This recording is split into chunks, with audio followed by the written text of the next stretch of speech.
Susunod na bawal itapat sa pintuan sa loob ng bahay ay ang ating mga palabigasan.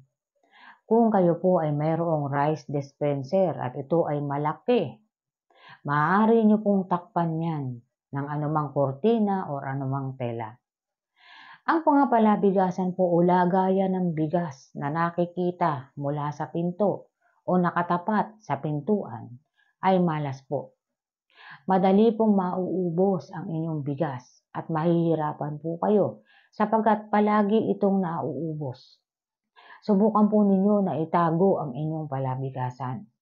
Ang ating mga palabigasan ay isa po sa ating mga wealth o yaman. Hindi po yan dapat basta-basta nakikita mula sa ating pintuan. Dahil ang ibig sabihin po niyan ay seeking for food. So, ang ibig sabihin, ang lahat ng ating mga kinikita sa araw-araw o ating mga sweldo ay napupunta lamang po sa pagbili ng bigas o ng pagkain.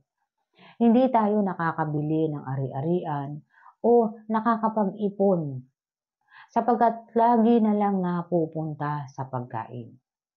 Subukan nyo po na itago ang inyong mga rice dispenser, ang inyong mga lagayan ng bigas. Makikita nyo po ang pagbabago.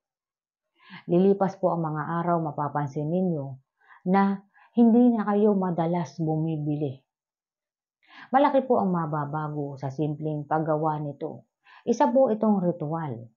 Ang ating pong bigas o ang ating rice dispenser o lagayan ng bigas ay isang uri po ng wealth. Ang ating wealth po ay hindi dapat po basta-basta nakikita dahil katumbas po yan ng pagkaubos. At susunod po, bawal din pong itapat sa pintuan ang mga gamit na panglinis katulad ng walis, walis tingting at dustpan. Ang mga bagay na iyan ay hindi dapat po natatanaw o nakatapat mula sa front door sapagkat napakamalas po niyan. Ang mga negosyo na mayroong walis sa harap ay mahina po ang customer o wala masyadong bumibili sapagkat nakikita unang-una ang walis. So winawalis po ang mga good energy, ganun din po ang customer. So sa mga may negosyo dyan, itago nyo po ang inyong walis, hindi dapat natatanaw. At sa mga nasa tirahan naman po, ganun din po. Itago nyo po ang inyong walis, hindi po dapat yan natatanaw mula sa front door.